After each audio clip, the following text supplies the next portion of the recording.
Ce soir c'est Rosh Chodesh et c'est l'occasion de reprendre ce qui est marqué dans l'Yerushalmi. L'Yerushalmi, dans Megillah, on dit qu'il y a des choses que on les repousse et on les avance pas. Alors, on donne il y a plusieurs choses qu'on repousse et qu'on n'avance pas. Par exemple, le jeûne Tisha B'Av, on va le repousser et on l'avance pas. Alors que le jeûne d'Esther, on l'avance, on ne le repousse pas. Il y a des choses. Et dans les Yerushalmi, on va mettre en rapport deux choses, la Seouda de Rosh Chodesh et la Seouda de Purim. La Seouda de Purim, j'ai eu l'occasion de vous expliquer que quand, notamment en Israël, à Jérusalem, on a le 15 Adar qui tombe Shabbat, on a ce qui s'appelle Purim et Shulash. Le Shabbat, on ne peut pas lire la Megillah, donc ils lisent la Megillah le vendredi avec nous. Et ils font la paracha de Purim le jour même de Shabbat, mais le festin, ils le font que le lendemain. Pourquoi ils ne font pas Shabbat? Parce que Shabbat, c'est déjà un jour on fait des bons repas. On ne va pas remarquer qu'il y a un festin. Donc c'est pour ça que le festin est repoussé. Et dans les Yerushalmi, on va dire, comme la Seouda de Purim, elle est repoussée, elle n'est pas avancée, la Seouda de Rosh Chodesh aussi, elle est repoussée, elle n'est pas avancée. Alors Seouda de Rosh Chodesh, d'habitude, je vous évoque le lien avec les témoins qui venaient pour témoigner, on faisait une belle Seouda. Mais il y a une autre explication, qui est que Rashi Chodashim le Chapara, que les Rosh Chodesh est un jour de pardon, d'expiation.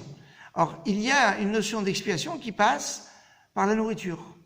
Quand on avait fait une faute par inadvertance, on a mis un korban khatat, par exemple, un sacrifice expiatoire, et par le fait que les Kohanim mangeaient le korban, avec la teshuva, etc., ça a amené la kapara. Donc le fait de manger peut amener la kapara. Dans ce même esprit, eh bien, le jour de Rosh Chodesh, qui est un jour de kapara, eh bien, le fait de manger à Rosh Chodesh, c'est une kapara. Ça amène la kapara. Maintenant, alors si, en plus, je rajoute cette notion de kapara, Shabbat, kapara, alors, mais Acherin velo makdimim, je vous avais ramené ça comme une tradition allemande, des juifs allemands, qui faisaient la Seouda, le rattrapage de la Seouda de Rosh Chodesh, le lendemain, le dimanche, puisque le Shabbat, ça ne peut pas forcément se remarquer.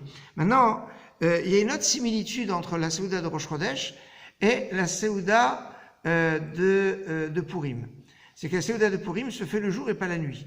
Hein, c'est une personne qui va faire la Seouda, le Mishté de Purim, le soir de Purim, et que c'est déjà Purim.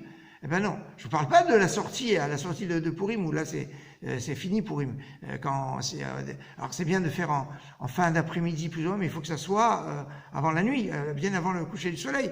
Si on fait la plupart de la Seouda l'après-midi de Purim, mais trop tard, eh ben on a raté le plus important de Purim. Enfin, plus important par rapport au Mishté, par rapport au festin. Donc on doit le faire tôt. Mais quelqu'un qui le ferait la veille, après la première lecture de la Megillah, ne sera pas quitte. Ça se fait le jour. Et certains ont voulu expliquer que la Seouda de Rosh Chodesh aussi, ça se fait le jour et pas la nuit.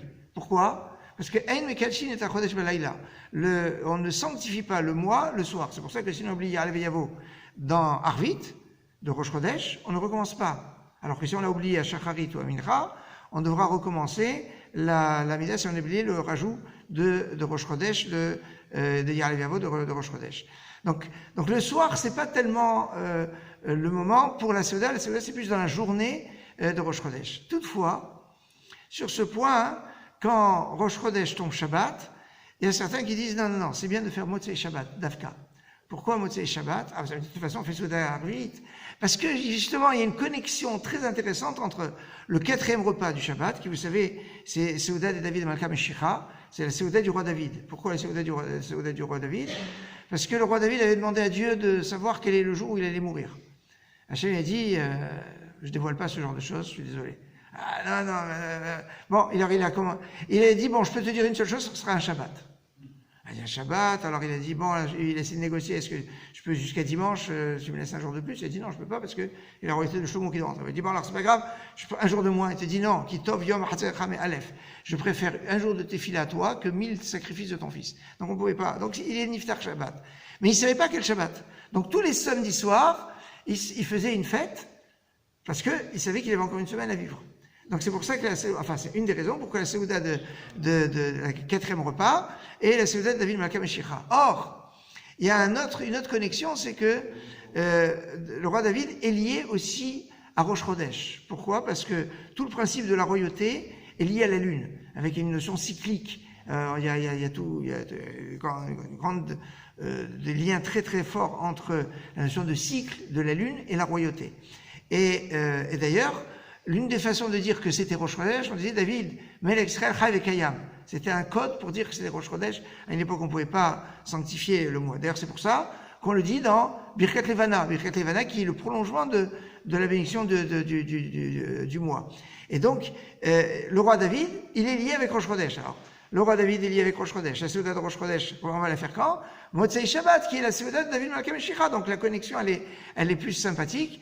Donc, on aura à cœur de faire la Seuda de Rosh Chodesh. Alors, si vous voulez, pendant Shabbat, améliorer, c'est bien. Mais même Motzei Shabbat, faire un plus par rapport à Seuda de David Malka.